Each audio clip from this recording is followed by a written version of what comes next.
Hello friends, today's topic is why the Indian Ocean is so much important for India.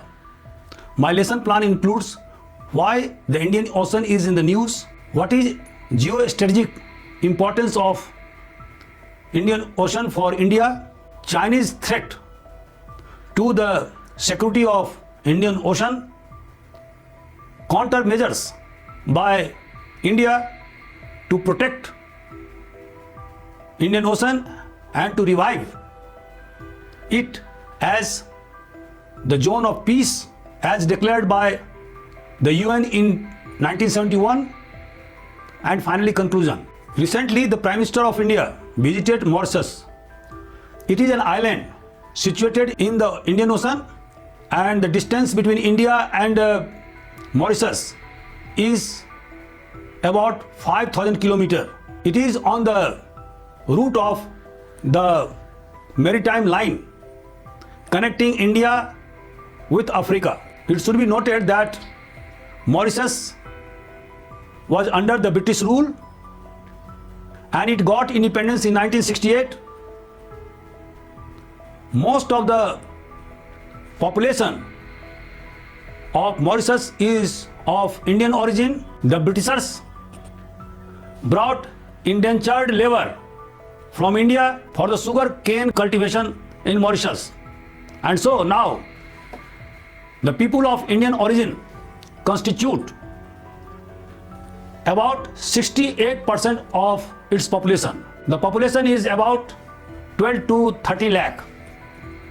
But the importance of Mauritius is very much important because it is in the midst of Indian Ocean and it is on the commercial route connecting India and Africa. The Indian Prime Minister signed 8 pacts with Mauritius. India assured to invest 100 crore rupees for the infrastructure development. India is to construct a parliament house for Mauritius. India is also to impart training to 500 civil servants in 5 years. India would support the implementation of e-judiciary system. It would strengthen cooperation in the field of cyber security and digital public infrastructure. India would also strengthen maritime cooperation through increased deployment of warships, aircraft, motorboats for joint patrolling of its far-flung coastal areas. India would also provide 100 e-buses and charging facilities. It would also replace 100-kilometer water pipeline in Mauritius. India also supported Mauritius' claim over Chagos Island, which has been a bone of contention between the UK and Mauritius. So the cooperation between India and Mauritius is a step forward to reduce the increasing impact of Chinese footprint in the Indian Ocean and its littoral states. Now question is, what is the geostrategic importance of India? Friends, as you know that India has a vast coastline extending to 7,500 kilometers from Gujarat to Bengal. Apart from the coastline, there are more than 1,200 islands in the Indian Ocean over which India has control. India is near to maritime checkpoints like Strait of Malacca, Strait of Hormuz and Bab al-Mandeb. These states are essential for the uninterrupted supply of goods and services of India through the Indian Ocean and to keep its military supremacy in the Indian Ocean. It should be noted that more than 80% of the crude oil imports are done through Indian Ocean. More than 95% of India's trade in volume and 68% in value are traded through the Indian Ocean. Indian Ocean is very much rich in marine resources, and most of the people of coastal areas of the Indian Ocean depend upon fisheries. Through Indian Ocean Rim Association and Indian Ocean Naval Symposium, India promotes regional security and economic cooperation among littoral states of the Indian Ocean. So, Indian Ocean ensures trade, energy security and military dominance of India. Thus, safeguarding the Indian Ocean is necessary for protecting the security and sovereignty of India. Friends, as you know, historically, whenever the Indian Ocean came under the domination of foreign power, the sovereignty of India was compromised and it fell prey to foreign power. On the contrary, whenever India showed its domination in the Bay of Bengal and the Indian Ocean, it became successful in projecting itself as the major power of the world. For example, in 10th and 11th century AD, the great Chola virtually converted the Bay of Bengal into Chola Lake, and on account of its supremacy in naval power, it controlled almost all Southeast Asian countries. But when after 17th century the naval power of India declined, the Britishers occupied this space. They controlled virtually the Indian Ocean and ultimately captured the entire subcontinent of India. Thus, the Indian Ocean is vital for the economic development, environmental sustainability, energy security and uninterrupted trade and commerce of India. Now, what are Chinese threats in the Indian Ocean? Friends, as you know that with the growing power of China and its economic development, it also spread its influence in the Pacific as well as in the Indian Ocean. As we know that the Chinese economy is now the second largest economy, amounting to $18 trillion. And so, the Chinese started the policy of a string of pearls. It means to encircle India.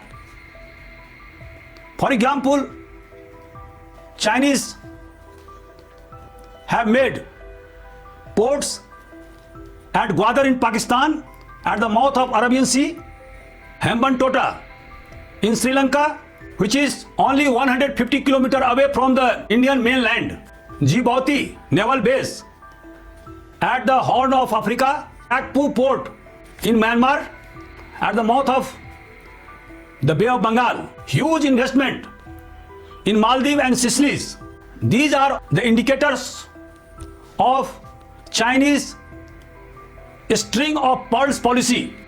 In addition, the Chinese also launched the Belt and Road Initiative in the littoral states of the Indian Ocean. Major infrastructure works have been initiated. However, these big projects tend to bring the littoral states under debt trap of China, and whenever these states fail to repay the debt, they have to cede their strategic assets to China. For example, Sri Lanka had to cede Hambantota ports to Chinese because of the failure of repayment of debt. China has also upgraded its naval presence in the Indian Ocean. In the name of research vessels, it has increased its activity near Andaman and Nicobar Islands, thereby posing a direct threat to Indian islands. Now, what are the countermeasures that India have adopted to check the Chinese threat? India deployed INS Vikrant, INS Vikramaditya and nuclear submarines in the Indian Ocean. India has strengthened its position by aligning with the US, Japan and Australia under Quad to promote cooperation in the Indo-Pacific region to combat the increasing Chinese threat in the Indian Ocean. India has also made cooperation with ASEAN countries focused on joint naval exercises and intelligence sharing among littoral states of the Indian Ocean. India has also launched regional groupings through Indian Ocean Rim Association, Indian Ocean Naval Symposium, and BIMSTEC, comprising countries like Myanmar, Bangladesh, Sri Lanka, Thailand, etc., to assert its leadership. India is also providing alternative infrastructure funding to the littoral states of Indian Ocean so that they can be saved from the debt trap of China. India is investing in the development of infrastructure in the littoral states of the Indian Ocean. It has pursued diplomatic efforts to strengthen ties among the littoral states of the Indian Ocean. Moreover, India is enhancing its naval power by modernizing its fleet, increase its maritime surveillance. It has also acquired advanced submarines, aircraft carriers, nuclear submarines, maritime patrol aircrafts to ensure a robust presence in the Indian Ocean. To conclude, India must ensure the free flow of goods and services in the Indian Ocean. It should also insist upon the revival of the Indian Ocean as the zone of peace as declared by the UN in 1971. India should also push for the Indian Ocean demilitarization agreement to restrict foreign military bases in and around Indian Ocean. India should promote regional maritime cooperation among all littoral states of the Indian Ocean. It must strengthen its naval power to combat the growing influence of China in the Indian Ocean. In addition, India should cooperate with the US, Japan, and Australia to minimize the influence of China in the Indo-Pacific region. So, friends, I have concluded my lecture. If you have any suggestions, please share and subscribe and give me feedback. Your comments and feedback would be very much valuable for me. Thank you.